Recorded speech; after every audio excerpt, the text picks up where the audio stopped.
It's Brian Preston, the Money Guy. All right, Brian, this next question is from Scott. Scott said, how would a custodial Roth fit into the FU?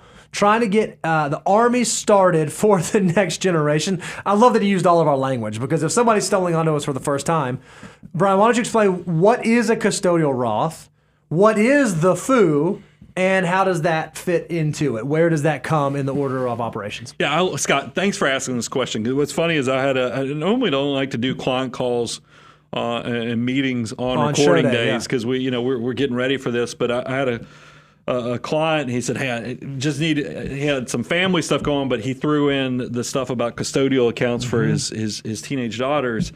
And so I'm fresh off of this. And then y'all know I have a daughter who's a senior in high school. And she works at Chick-fil-A, so she's got some bucks coming in. So you're trying to figure out how you balance this. And I love if you can get, as a parent, your children to become financial mutants by saving for the future. Well done, because there's so much data out there.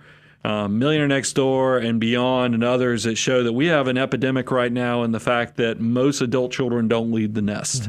They're not building those independence things. So you're trying to balance that. And then I had somebody on Twitter yesterday give us a shout out that we are one of the people they heard the best gift you can give your kids is to make sure you don't have to live in their basement. That's right. So, that's in order to do that, you have to prioritize you and your financial life before we can take care of the kids.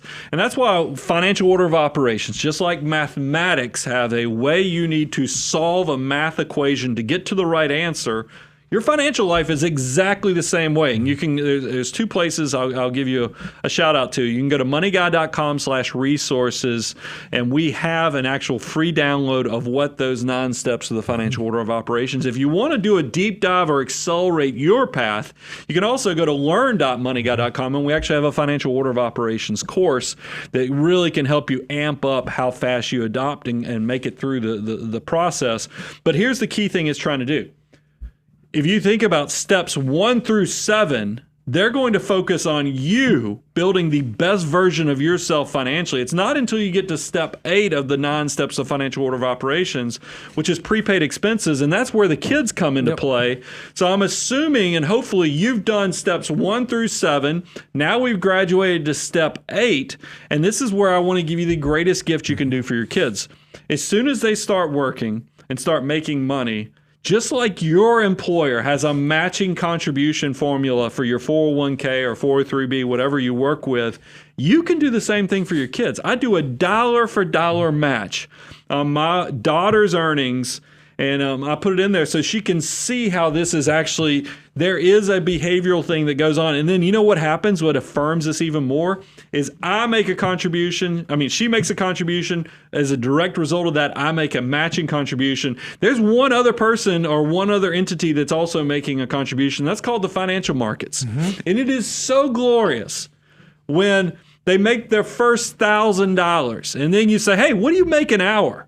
And they say, 10, 11 bucks an hour. I said, does it feel like you worked that many hours? First time you make $100, you go, does it feel like you worked 10 hours? Yeah. And then when you ask them, hey, does it feel like you just worked 100 hours? You quickly get to see, because you are trying to get the concept of you're trading your time, that's your labor, for money. Wouldn't it be great if you could trade a little bit of your money for time at a later point, and by the way, it's going to build in the background so you don't even have to work that hard. That's the concepts you're trying to set your kids on fire to get excited about, but you've got to make sure you do it in the right order. And that's why Bo hit on financial order of operations as well as the incentivizing the savings behavior. You're going to set them up for a life of success if you can get those things in. Yeah, I'm just going to throw one other thing on there that I think is worthwhile. You asked the question, Scott, how would a custodial Roth fit into the FU? Well, a custodial Roth is money your kid is earning, and so we said step 8, but maybe you're only on step 2 or step 3 or step 4 or step 5, 6. Your kid can still start their custodial Roth. Remember, because if they're out there earning money, they should be contributing to it. Now, you did say in your question, hey, I want to get the Army started for the future generation. And I know all kinds of parents want to do that. we are fortunate. We get to work with wealthy people all over the world who have done very, very well, have been able to build some financial success. But not all children that come from those types of households are created equal, right? Mm-hmm. Some of the kids are financially astute and come out with a very solid financial understanding, and others don't so much. I love what you said that you do for your daughter. You didn't say, oh, I opened a custodial Roth for her and I just max it out every year. I just maxed it out. You actually made her put some skin in the game.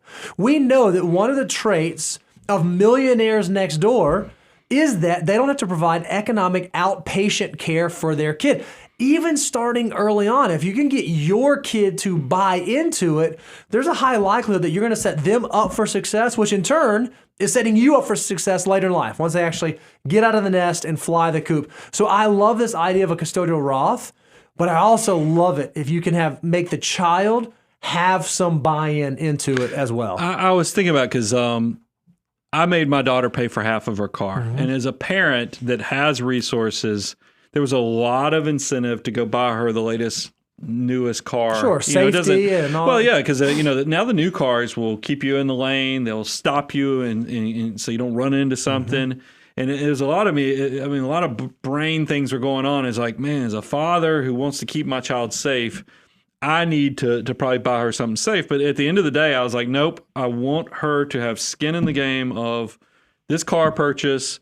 And I think that is, it ties into everything you just covered, is that you are trying to train your children to have an appreciation of what a dollar is. That's right. I'll tell you, as two guys that don't come from resources in the beginning, but have built resources and then work with wealthy people, you worry about, are we screwing our kids up? And that's why you do have to create scarcity in their behavior, so understanding, so you can have those teachable concepts.